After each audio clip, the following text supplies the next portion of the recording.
Hello guys, welcome back to our channel Gaming Basics. In today's video, I will be teaching you guys how to know if your MetaQuest 3 is fully charged.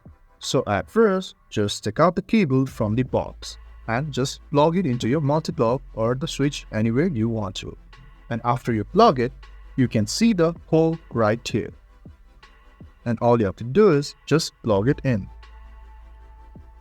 And as you plug it in, it starts to blink.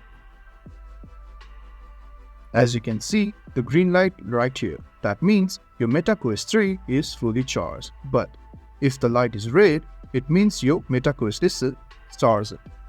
So guys, that's how we know your MetaQuest 3 is fully charged. If you find our video helpful, please leave a like and please do not forget to subscribe our channel. Also hit the bell icon to get updates with our latest videos and drop a comment for reviews and more content like this. I will see you guys again in our next video. Thank you for watching.